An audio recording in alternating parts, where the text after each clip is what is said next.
Amnesty International pointe du doigt 159 pays et territoires. L'organisation dénonce dans son rapport annuel 2016-2017 toute répression, violation grave des droits humains ou souffrances humaines commises par des États ou des groupes armés. Nous avions atteint un certain niveau en matière de liberté et de processus démocratique. Donc il est important de rappeler aux différents gouvernements que la liberté d'association, la liberté d'expression, la liberté d'association sont des libertés fondamentales et qu'elles participent du jeu démocratique et qu'il faut... Nous avons pu observer les répressions de manifestations en Afrique de l'Ouest et en Afrique centrale, que ce soit au Gabon, que ce soit au Tchad, que ce soit en République du Congo, que ce soit même au Cameroun.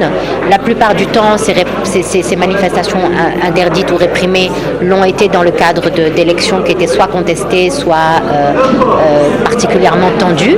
Ce n'est pas une excuse. Le Sénégal et la Gambie ne sont pas en reste. Des points essentiels ont été soulevés, la liberté d'expression et d'opinion, des conditions carcérales et des répressions entre autres. Une situation qu'Amnesty Sénégal juge inacceptable.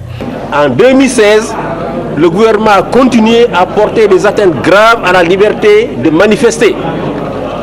Beaucoup de manifestations à Dakar, mais surtout dans les régions, ont été interdites. Des journalistes, parce qu'ils ont donné la parole à des personnes qui ont tenu des propos, n'est-ce pas, inacceptables pour le gouvernement, ont été convoqués à la DIC, ont été détenus pendant des heures, interrogés de façon injuste. Cela doit cesser. L'État doit arrêter de persécuter les lanceurs d'alerte.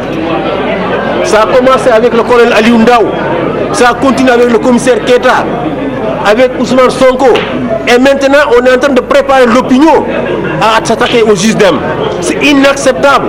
La condition des prisons, exécrable. Les prisons sont surchargées. On a annoncé beaucoup de mesures. On n'a pas encore vu ces mesures-là. De nombreuses recommandations sont données par Amnesty International. Il appelle les États à plus de respect des droits humains.